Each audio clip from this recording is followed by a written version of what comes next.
안녕하세요. 우리 지금 건강한가요? 행복한 미래의학 김지윤입니다. 건강한 삶, 인간이라면 꿈꿔볼 만한 희망이죠. 그런 희망찬 미래의 삶을 우리 함께 이야기해 보겠습니다. 최서영 박사님 모셨습니다. 안녕하세요.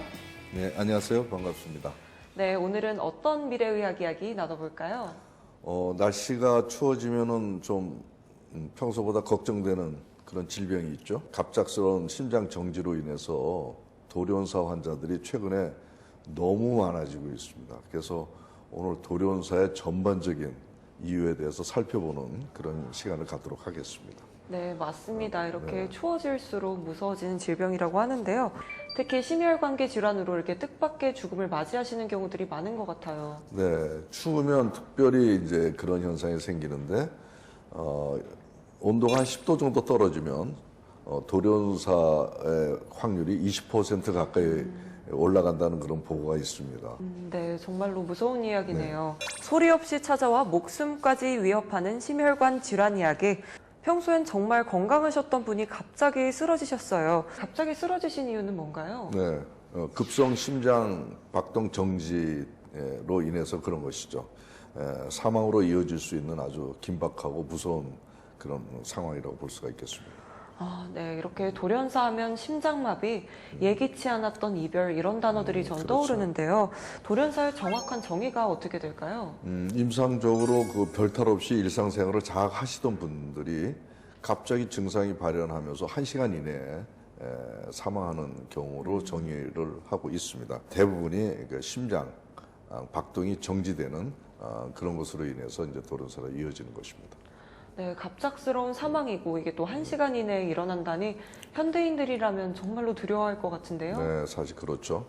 2021년 통계에 의하면은 심장 발작으로 일시 심장 정지가 일어난 케이스가 33,235건이나 됩니다. 이 중에서 이제 생존율이 7.3%밖에 되지 않습니다. 암을 제외한 사망 수는 1위라고 할 수 있는 아주 무서운 질병인데 네. 문제는 원인 없이 이런 돌연사로 이어지는 심장 정지 이상의 문제가 많다는 겁니다. 정말 소리 소문 없이 다가와서 목숨까지 위협하는데요. 정말 마음이 무거워집니다. 이런 원인 없이 발생하는 돌연사의 원인, 어떤 것들이 있을까요? 먼저 이제 그 서양 의학에서 밝혀진 바에 돌연사로 이끌어내는 심혈관 질환의 문제를 먼저 살펴보면 한 80% 이상은 그 심장을 쌓고 있는 그 관상 동맥의 문제예요. 그리고 한 15% 정도 전후는 이제 심근이 비우되거나 선천적인 심질환이 있거나 아니면 BW라고 하는 심장 질환인데 그런 것 때문에라고 이제 보고되고 있는데 우선 주된 원인이 이제 관상 동맥의 문제인데 관상 동맥은 심장 근육에다가 그 기관에다가 이제 혈액을 공급해서 심장 활동이 정상적으로 유지되게 하는 그런 혈관들인데 그 혈관이 좁아지거나 또 혈액 공급이 제대로 되지 않으면 허혈성 심질환이 나타날 수가 있어요. 그거를 우리는 협심증이라고 얘기를 하고요. 그리고 혈관이 이제 좁아지거나 막혀서 또 이 허혈성 그런 상황이 반복이 됐을 때는 심장 근육이 피를 못 받아서 괴사되는 현상이 생길 수가 있죠. 이걸 우리가 이제 그 심근경색이라고 해서 굉장히 무서운 심장 질환으로 분류하고 있습니다. 돌연사의 그 원인이 되는 선행질환인 심혈관 질환을 우리가 이제 찾아내서 이제 문제는 치료도 하고 예방적인 조치를 한다 하더라도 그 중에 20% 정도는 돌연사로 이어지는 경우가 있고 우리가 막아낼 수 없는 상황으로 간다는 것이죠. 네, 그렇군요. 협심증이나 심근경색 모두 관상동맥 때문에 일어나는 질환들인데요. 5분의 1 정도는 바로 돌연사로도 이어진다고 하니 주의해야 될 것 같습니다. 관상동맥 질환이 있다면 나타나는 주요한 증상들에는 무엇이 있을까요? 대개 이제 관상동맥 질환으로 인해서 생기는 심장의 증상은 운동할 때 또 활동할 때 주로 많이 나타납니다. 그래서 가슴이 답답하거나 호흡이 좀 안 된다거나 또 이제 가슴이 쓰리다거나 탄다 이런 현상을 얘기를 하는 경우가 많은데 최근에 그 임상에서 수면증에도 나타나는 경우를 많이 볼 수가 있어요. 그래서 이제 좀 우리가 위험한 상황이 수면증에도 나타날 수 있는 그런 병이라고 볼 수가 있겠습니다. 그렇다면 진단과 치료는 어떻게 이루어지나요? 우선 심장의 진단은 처음에는 이제 심전도라는 거 아시죠? 그걸 먼저 시행을 하고 거기서 이상이 있으면 이제 심장 초음파를 한다든가 심장 운동 부하 검사를 또 시행을 하고 또 심혈관이 좁아져 있는지 막혔는지를 알아내는 조영술을 이제 시행을 해서 심장의 또 판막에 대한 문제도 찾아내고 해서 심장의 전반적인 기관들의 문제를 이제 알아내는 검사를 시행하고요. 치료는 약물 치료하고 이제 수술 치료로 나뉠 수가 있어요. 그래서 혈전이나 좁아져 있는 것들을 이제 개선시키는 아스피린 계통, 고지혈증 약 같은 것들을 이제 투여를 하고 또 이제 혈관이 좁아지거나 막혀 있으면 그것을 넓혀주기 위한 스텐트 삽입 수술을 하거나 또 혈관 조영술 같은 것도 하고 관성동맥 맥힌 것은 우회수를 통해서 뚫어주는 그러한 치료들을 이제 적용을 하고 있습니다. 네, 이렇게 말씀을 들으니까 돌연사를 어느 정도는 예방할 수도 있을 것 같은데 여전히 사망 원인 1위에 머물고 있고 또 암을 제외하면 말이죠. 검사에 특별한 이유가 없는데도 돌연사가 발생하는 이유가 어떤 걸까요? 소화 증상 외에 가슴이 답답하고 호흡이 잘 안 된다. 그리고 한숨 많이 쉰다. 그리고 목 막힘이나 이물감, 뭐 통증, 그 다음에 등의 통증으로 연결되고 하는 등의 증상들을 한 3분의 2 이상에서 이제 호소하는 것을 제가 이제 발견할 수가 있는데 원인 없이 심장병이 있으면서 돌연사로 이어지는 것에 대한 것을 알게 된 것이 한 7년 전 정도인 것 같아요. 그 전에는 저도 이런 증상이 있으면 역류성 식도 위장과 관련된 뭐 이런 정도로 이제 생각을 해서 그렇게 치료를 해왔는데 이렇게 가슴의 증상이 확실하게 개선이 안 되는 것을 제가 보면서 뭔가 또 다른 문제가 있구나라고 하는 생각을 하던 중에 EAV라고 하는 검사상에서 위장의 담적병을 제시하면서 그 아래 부분에서 심장 근육에 대한 이상 문제를 이렇게 제시하는 그런 자료들을 이제 반복적으로 보게 되다 보니까 이것이 심장에도 담적 현상이 생길 수 있는 거구나라고 하는 생각을 하기 시작을 했던 것이죠. 수기 능심이라고 그래가지고 위장 안에 있는 수기, 위산이라든가 음식 찢기 같은 걸 이제 수기라고 얘기를 하는데 그런 것들이 심장을 능멸한다, 공격한다, 뭐 이러한 이론이 있었습니다. 그리고 최근에 그 미국에서도 이제 논문이 나왔는데 위장에 있는 뇌 독소가 심장에 흘러 들어가서 심부전을 유발한다라고 하는 이론을 논문으로 이제 보고한 바가 있습니다. 뭐 이러한 여러 가지 그 임상에서의 관찰과 논문들을 통해서 위장에서 심장으로 담적 독소가 흘러 들어가서 심장 근육을 굳어지게 하는 그런 문제가 있구나. 그래서 저희는 이거를 심근경색이 아닌 심근경화라고 하는 명칭을 붙이기 시작했어요. 그러니까 따져보니까 심장이 이렇게 있는데 심장의 혈관이나 뭐 판막이나 뭐 이런 문제가 아니라 이 근육들, 이 평활근 조직으로 돼 있거든요. 두껍습니다, 이게. 근데 여기에 담이 끼니까 여기가 굳어지는 거예요. 다른 데 이상이 없어도 심장이 답답하다 그러면 근육에 문제가 있는 거예요.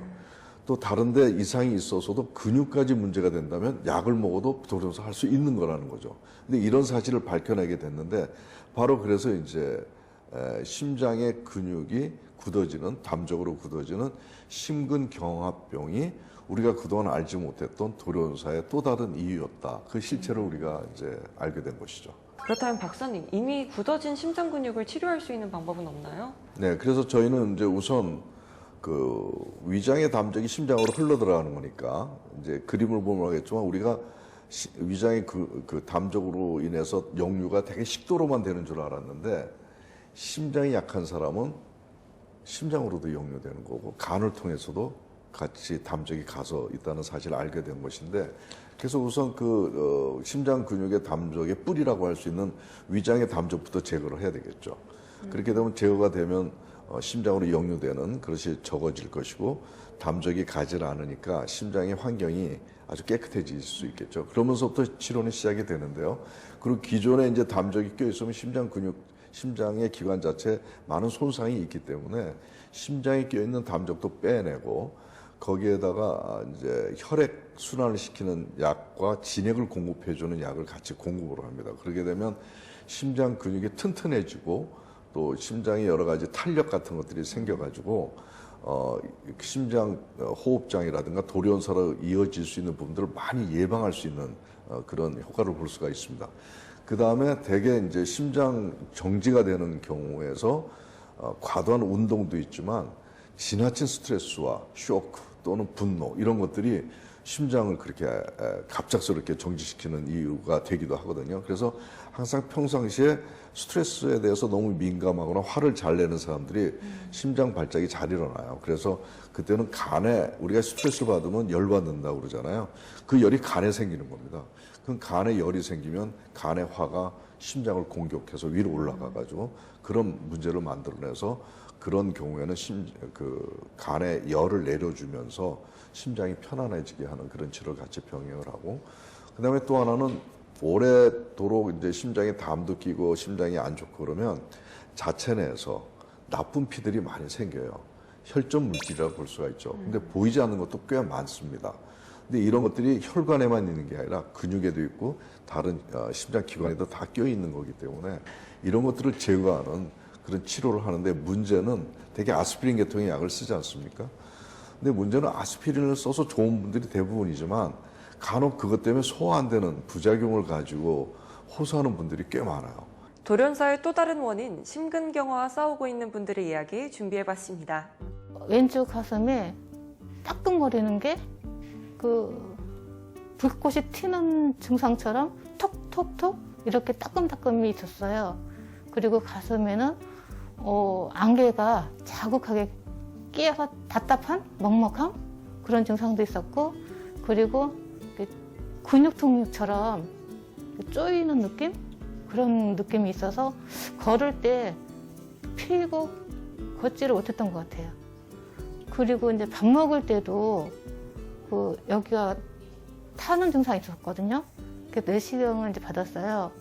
그러니까 그 내시경에서는 위로 역류하는 것도 안 나타나고, 그러니까 모든 게 정상이었던 거예요. 제가 타는 증상이 심하다 보니까 잠을 못 이루는 거죠. 그리고 앉아서 잤어요. 3개월 내내 베개를 이렇게 꼿꼿이 세워가지고 앉아서 잠도 거의 못 잤어요.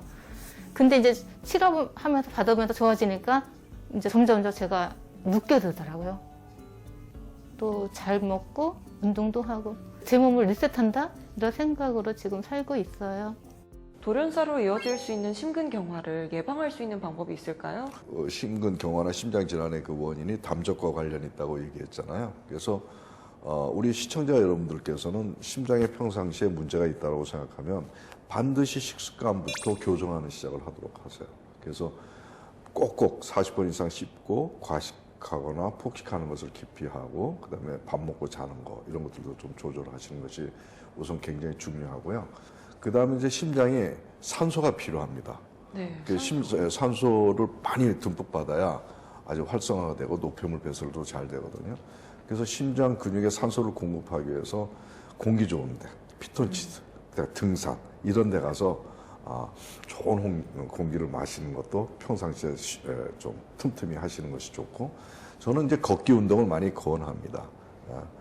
천천히 걸었다, 좀 빨리 걸었다 하는 것을 이렇게 반복하면서 심장에 부담을 좀 줬다가 그다음에 천천히 걸으면서 릴렉스하고 하는 것들을 반복해서 하면 심장의 근육이 튼튼해지는 효과를 볼 수가 있으니까, 그런 훈련들을 좀 평상시에 하시면 심장 문제와 돌연사를 예방할 수 있는 좋은 훈련법이 될 것 같습니다. 네, 돌연사의 또 다른 원인으로서 심근경화, 이 치료에 있어서는 주의할 점들이 있을까요? 혈전제나 또 스텐트 같은 삽입술에 이런 걸 했는데도 불구하고 계속 증상이 진행이 되고, 역류약이나 이런 항불안제나 이런 것들을 관리하는데도 계속 증상이 진행이 되면 심근경화라고 우리가 얘기할 수가 있고, 확인하기 위해서 EAV라고 하는 검사를 통해서 확인받는 게 중요하다고 봅니다. 오늘은 소리 없이 다가오는 위협, 돌연사에 대한 이야기 나눠봤습니다. 다음 시간에는 어떤 이야기 나눠주실 건가요? 다음 시간에도 이제 원인 없이 우리 몸을 고생시키는 두통에 대해서 한번 네. 알아보는 시간을 갖도록 하겠습니다. 네, 대한민국 사람들 모두의 고질병이죠. 네, 그렇죠. 네, 오늘 말씀 감사드립니다. 오늘 최서영 박사님과 행복한 미래의학에 대한 이야기 나눠봤는데요. 어떠셨나요? 저희는 계속해서 우리 모두의 건강 지킴이로 나서겠습니다. 다음 주에도 많은 관심 부탁드립니다. 시청자 여러분 고맙습니다. 감사합니다.